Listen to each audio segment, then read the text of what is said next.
Welcome to all of you on my channel math nerds. 13 अगस्त की video में आप लोगों से एक सवाल पूछा गया था कि ए, बी और सी एक कार्य को मिलकर 40 दिन में पूरा कर सकते हैं। 16 दिन बी और सी के साथ कार्य करने के बाद ए छोड़कर चला जाता है और तब बी और सी शेष कार्य को 40 दिन में पूरा करते हैं। तो बताएं कि ए अकेला उस कार्य को कितने दिन में पूरा करेगा। तो आइए आज इसका सॉल्यूशन देखते हैं। तो क्वेश्चन में कहा जा रहा है कि ए, बी और सी ये तीनों मिलकर अगर 40 दिन काम करें, तो काम हमारा पूरा हो जाता है। ठीक है, लेकिन होता क्या है कि 16 दिन के बाद ए काम छोड़कर चला जाता है।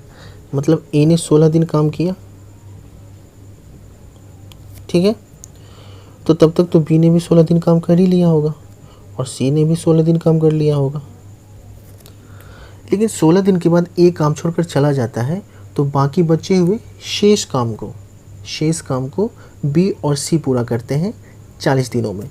तो 16 दिन में इन लोगों ने जो टोटल काम का कुछ काम कर लिया और बाकी बचे हुए शेष काम को बी और सी 40 दिन में उस काम को पूरा करते हैं। तो इसका मतलब बी जो है वो 40 दिन और काम करता है और सी भी 40 दिन और काम करता है।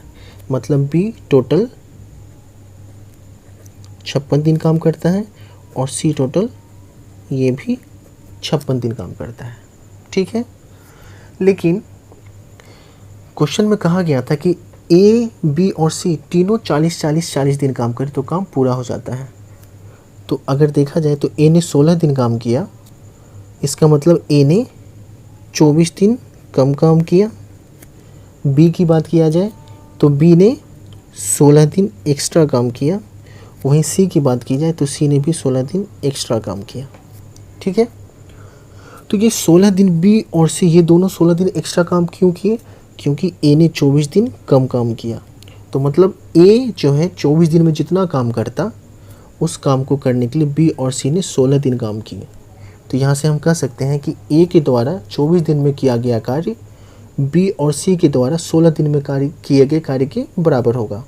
तो अगर हम मान लें कि ए की कार्य क्षमता ए है, बी की कार्य क्षमता बी है और सी की कार्य क्षमता सी है, ठीक है, तो 24 दिन में ए कितना काम करेगा? तो ए एक दिन में ए काम, तो 24 दिन में 24 गुना ए, और ये किसके बराबर होगा? तो बी और सी के द्वारा किए गए कार्य के बराबर जो 16 दिन में करेंगे। हम बी और सी दोनों मिलकर जो 16 दिन काम करेंगे, है ना। इस शेष कार्य को जो ए ने नहीं किया था इसको करने के लिए बी और सी इन दोनों ने 16 दिन काम किया। तो ये कार्य और ये कार्य बराबर होगा। तो यहाँ से ए बटा बी प्लस सी की बात करें तो ये हो जाएगा 16/24।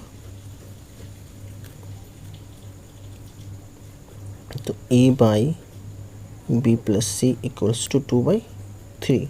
तो यहाँ से हमें पता चल गया कि ए की कार्य क्षमता 2 है और बी प्लस सी की कार्य क्षमता 3 है। तो हमसे क्वेश्चन में क्या पूछा गया कि ए अकेला उस कार्य को कितने दिन में पूरा करेगा।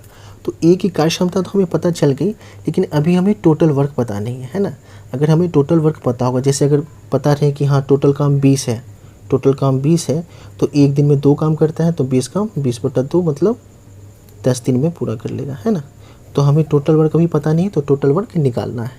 तो क्वेश्चन में कहा गया था कि ए, बी और सी मिलकर काम करते हैं 40 दिन तो काम पूरा हो जाता है। तो ये तीनों मिलकर 40 दिन में कितना काम करेंगे? ए प्लस बी प्लस सी इंटू 40। तो ये हमारा टोटल काम हो जाएगा।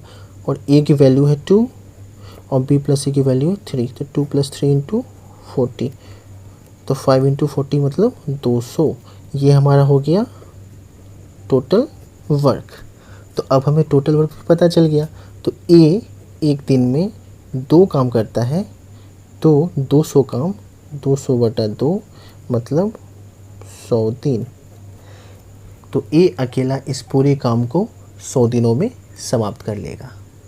आई होप कि आपको ये क्वेश्चन का सॉल्यूशन अच्छे से समझ में आया होगा। अगर वीडियो अच्छा लगा हो तो प्लीज़ वीडियो को लाइक करें और सब्सक्राइब करें। Thank you.